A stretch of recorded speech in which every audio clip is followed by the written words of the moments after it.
Mga loads, mga idol. Talagang parami po yung alaga natin. Oh. Yan po.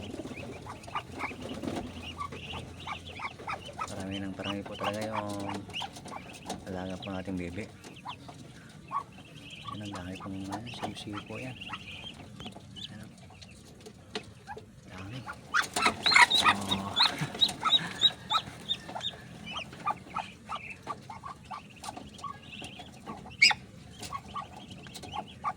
Bali, dalawang akayan po yan mga loads. Pinagsama ko na lang.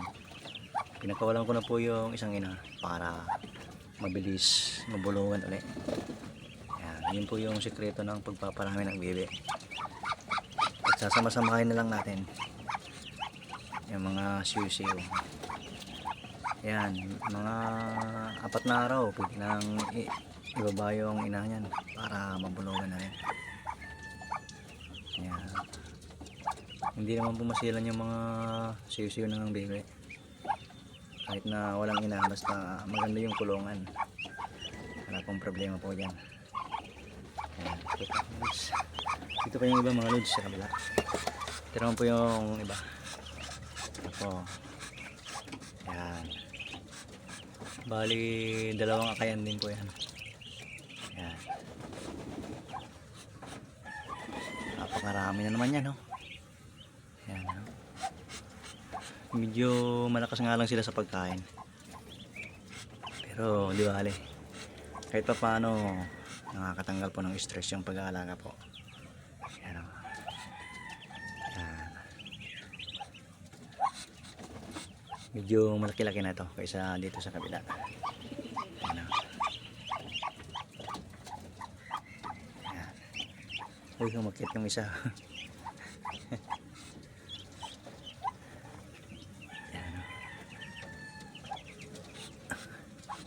Tapos nandito po yung iba mga loads mga idol. Yung ako. Yan. Malaki-laki na to. Sunod na araw ilalagay ko na sa lupa ito. Oh.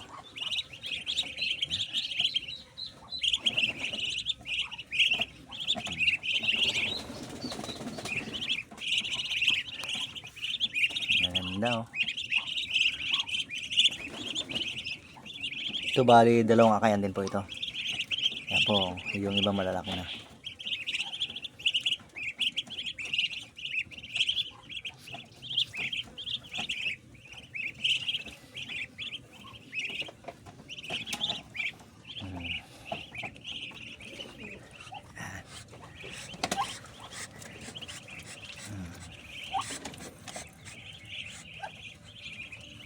Ganda na.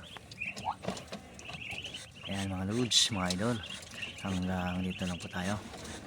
Maraming salamat po sa panonood. God bless everyone. Bye bye.